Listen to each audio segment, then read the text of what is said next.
So for deep focus and deep learning to take place, we must be able to work with distractions. And there's two types of distractions. There's external distractions. And guess what the more vibrant distraction is? The ones that are inside. And so working with your distractions is what deep focus is really about. Because as soon as something kind of grabs your attention and you run with it, like the question, am I okay? Or the question, what am I supposed to do with my arm? Or the question, what is coach going to think of me? And we run with that, we're missing, we're mind blind, we're completely unable to focus on the immediate task at hand. And so knowing how to work with that thought that bubbles up or that noise that comes from the external world, knowing how to say hello and goodbye to that, knowing how to wink at it, knowing how to say, oh, I see you, come on back to the present moment, is a capability that will last them a lifetime. So it begs the question, how? Mindfulness. Mindfulness it's been around 2,600 years. The science of meditation or mindfulness training is ridiculous. And it is one of those things that we haven't quite globally, let's call it not globally, we haven't quite across youth sport, let alone adults in the United States, crossed that chasm to say, right, of course. There's a loose association right now like, oh yeah, I know what that is. But boy, it's hard. It's actually not. Or yeah, I know what that is, but isn't that for like weirdos? Actually, it's not, so I don't know if did you do any meditation or mindfulness work? I don't know that. I got into some mindfulness stuff, through some of the apps and through some of the people that I would follow and download like their audiobook or whatnot that really got into mindfulness and a lot of that like stoicism, controlling what you control. Don't live with, the fear of something that might happen. Don't, what is the famous saying? Like, don't live with, whatever, I forget, but like one of those main like stoic, staples of stoicism and whatnot. So I've looked into and studied some of that.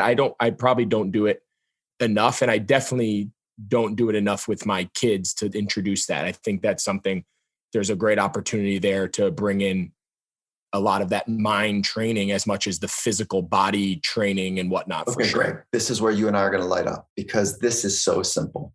Honestly, it is so simple to do. And I think you could start your kids at like age 6, okay. Or maybe even a little bit younger, but like at age 6 so let me just do something like for teenagers, because that's what most, I think parents are, they're thinking about their teenagers. It's as simple as like 8 minutes, 6 minutes a day of doing something as a family. It'll be a pill much easier swallowed if the family's doing it. It's not just a weird kid that's got to, but the gift is amazing. And you set a timer, and for 6 minutes, let's say, you just focus on your inhale and then focus on your exhale. That's it. And you have your exhales be twice as long as your inhale. So if you inhale for 4 seconds as a family, your exhales are what? 8 seconds. Yep. And then what's going to happen? Your mind will wander. That's how it works. But then when it does wander, you're practicing sitting in your living room. You're practicing refocusing. Oh my God. Refocus on what? Just your breathing? Then you refocus on the next, let's call it the inhale. If it happens to be the inhale. Yeah. With all of your essence, with all of your internal faculties, you focus on the inhale as if it were the only thing that mattered. And then you do the same thing on the exhale. And then your mind, like I said, it's going to wander to something. It's going to check. Am I doing it right? Is this weird? My back kind of hurts. Oh, I heard that sound. And we call it train of thought for a reason, because as soon as you jump on a train, like a thought, it just takes you somewhere. And over time, Greg, what ends up taking place is like when you first start, you're like, oh my God, 8 minutes went by. I think I focused on 2 breaths. I was solving my math problems. I was thinking about my girlfriend, boyfriend, whatever, and then as you get skilled, what ends up taking place is like you get off that train of thought much sooner. You get off on stop like 12 instead of 22, right? And then you start getting off on stop 2. And that before you know it, you're like, oh wait, I'm not getting on the train. I'm like so locked in and focused that once you build that capability, you can go anywhere in the world and know how to lock in and be deeply focused on the right thing in the right way. It is portable. So what I'm hearing is the ability to manage internal distraction, losing train of thought. Now, will that once you have the ability to control your internal distraction, your internal thoughts, internal concerns, fears, whatever you want to classify them as, we'll just call them distractions. Yeah.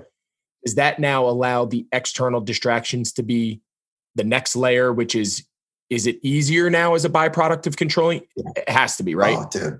And you know from playing, the external distractions are not as great as you think. Like, it's really the internal distractions. Like, people are making the sounds and the bangers and all that stuff. Yeah, you don't even. It just fades to the background almost, right? Yeah. It's the internal conversation or the internal work that's taking place that is the game changer. And I will tell you this, Greg, I think you'll appreciate this. You're not even in the game if you don't understand how to work with your thoughts. You're not even in the game. And so, parents, if you want to help your children, help them understand how thought one for themselves. And you can't help them know how thought one and thought two work together, and how that promotes thought three, and how when thought 1, 2, and 3 randomly are working together, how the emotions that sit underneath it take place. You can't see their thoughts. So you have to help them understand how their thoughts work. And the only person that can really understand your thoughts are you. So, parents, create an environment for your kids to understand how their thoughts work. Because if you don't, they're never going to really be in the game.